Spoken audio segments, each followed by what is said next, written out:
Okay, here we go. First of all, Anton, congratulations for your second position on Cavalls del Vent. Thank you. Yeah, it was a good race. I was happy with my race, and look forward to coming back and running it next year, maybe. Yeah, ready to wanna race it again? Yeah, it's one of the, well, it was very foggy and very rainy, so I couldn't see a lot of the mountains, so I'd like to come back and do the full loop, maybe on a sunny day when I can see all the views, the nice views. But from what I could see, it was very scenic, and I really enjoyed the course. A lot of uphill and downhill, and single track trails. Very nice. Great. So probably the race was harder due to weather conditions. Do you think that influences you a lot? No, I don't think the weather conditions really influenced my race at all. I train in the mountains in all weather conditions, so if it had been sunny, I'd have been fine with that. As it was very rainy and cold, and yeah, I just wore an extra jacket and it was fine. I mean, I got cold, but I was running fast enough to stay warm, and yeah, it was fine. Yeah, we guess it might be cold as you don't run as you use without shirt. Yeah, but I just do that when I'm warm, you know, when it's hot, and it wasn't hot, so I wore a jacket. That's pretty standard. It's just most of the races I run are usually pretty warm. So yeah. Is there any reason for you to run without shirt and without socks whenever you can? I just don't like carrying anything extra, I guess. I like being as unencumbered as possible on the mountain, and so if weather conditions permit, I don't run with a shirt, and I almost never wear socks except for in winter and snow, just because I like to be able to feel the trail. Can you say us some tips about nutrition for a race like that, the day before and during the race, and also the day after? Okay. The day before a race, you just want to eat food that is normal for you. You don't want to do anything new or different because you're not sure how your body is going to react to it. And during the race is sort of the same thing, but I try to get in 200 or 300 calories an hour.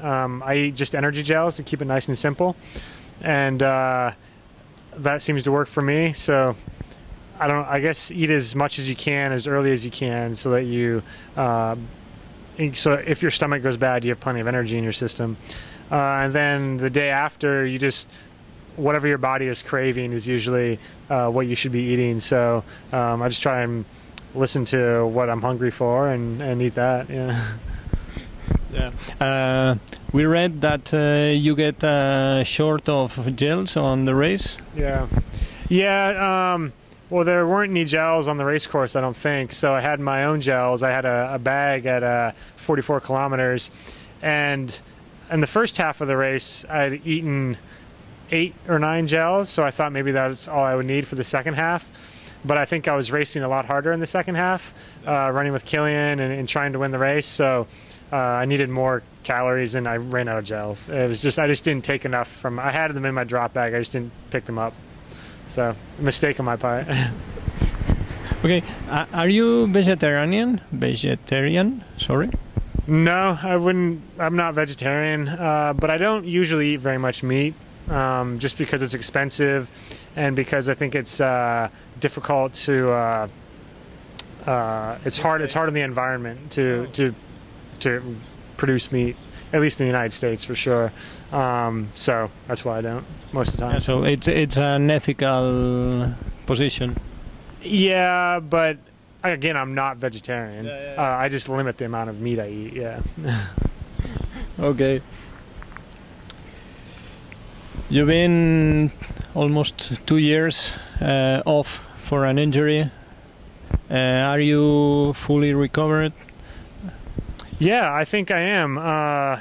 You know, back in May of this year, I started being able to run again, and it's been almost no setbacks since then, so it's been good. We'll see how the rest of this week goes. Usually after a race is when the shin, which was my shin was injured. Yeah. Usually it flares up a little bit after a race, but it's been feeling good the last couple of days, so hopefully it stays fine, and I can keep running and racing for the rest of the year. Great. So no penalty on the race. No, the shin didn't. I didn't feel it at all during the race. Yeah, it's good. Oh, great. How do you train for a race like Cavalls del Vent or an ultra like that? Yeah, what I do is just try and spend as much time as possible running in the mountains, and for me that usually means 3 or 4 hours a day. Usually running to a summit of some kind, and just trying to become as familiar and comfortable with the mountain environment as I can, so that I'm very comfortable with it during the race. And something like Cavalls, where the weather was very poor, that works really well because I'm used to being outside in poor weather conditions, and so it doesn't bother me. And also I enjoy running the mountains, so it's a win-win. Sure. And how do you feel when you go to a race in a place in which you have never been? It's the first time you are there, and don't know about the mountains or things like that, and people like Kilian knows it like home. How do you get into the race? Mostly I'm just excited to explore someplace new. It's nice to know a race course, but it's also nice to be able to discover a new place during the race. It keeps it exciting and fresh, and curious about what's over the next, what's around the next bend, what's over the next hill, that kind of thing. So there's advantages and disadvantages to it, but I don't think knowing the race course would have really changed my result very much on Saturday. Kilian was just a stronger runner, not necessarily because he knew the race course better, but because he was more fit. Do you have a good relationship with other top runners, like Kilian, for instance, or Dakota? Yeah, I mean, these guys are the top runners are generally some of my best friends. Dakota and I, we were hanging out the whole week before the race, and Kilian and I, whenever we cross paths, we always go for a run together. And there's no animosity of any kind. We're very friendly with each other. Yeah, that's fantastic, and we really love to see that after the race, as soon as you cross the line, you get there talking and making an interview and seeing this kind of relationship. Yeah. I mean, I guess because I was happy with my result and I wasn't too tired, so I mean that was good. But I mean, Kilian is someone I respect a great deal as a competitor and as a person, so we get along well. Not too much tired. Oh, at the finish? Yeah. I mean, I was tired, but not abnormally so. It was just a good, long, hard run in the mountains. As tired as you might expect, I guess. Yeah, that's amazing. So, one question. Yeah. Your nails are black due to run or painted? Oh, they're painted. Yeah. It's just style, I guess. Fun. Great. Now you've recently signed for Buff, a Catalan company. What values do you have in common with Buff? Oh, I mean, their product is one that I've been using for years already. I guess just the versatility in a mountain environment and outdoor conditions is what I get most excited about. But also, the current campaign is flat as boring, and that's meshes exactly with my philosophy on running. I don't like flat training or racing courses, and try and always looking for the steepest line, the most interesting line on the mountain, and that's exactly sort of what they're epitomizing right now. So I think it's a valuable partnership. So we won't see you running a marathon in asphalt in concrete. Maybe if I'm doing it with a friend or something, but probably not. No, very unlikely. Back to Buff. Which one is your preferred product or good? Yeah, I like a couple of their products quite a lot. The first, in the summertime, I like to use the visor, which it has. You can keep it flipped down for when the sun's in your face, but then if you're in the trees or the sun's out, you can flip it up so you can see where you're going.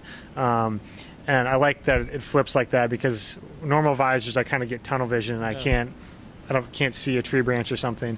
And then in the wintertime, I like the original buff or some of their warmer ones because you can either wear it around your neck or obviously on your head to keep your ears warm and your head warm, or wear like a balaclava. It's just extremely versatile.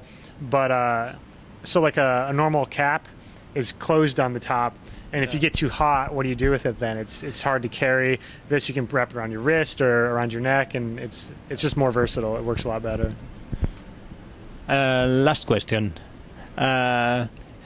Is there any difference between European races and American races? In mountain racing, there definitely is. In Europe, there are a lot more spectators generally, and the courses are more logical.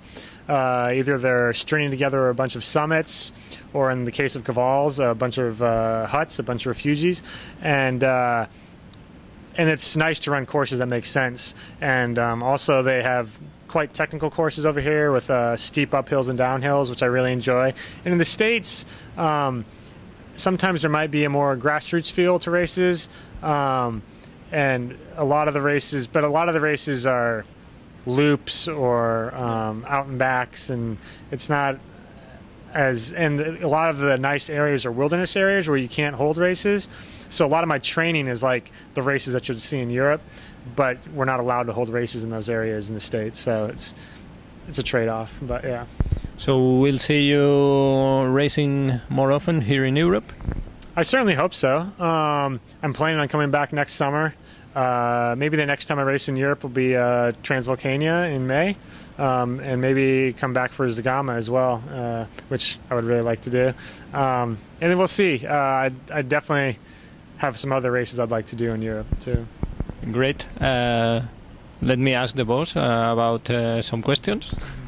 ¿Alguna pregunta más? No, Pro? Okay, Anton, so thank you very much, and hope to see you racing again. Thank you.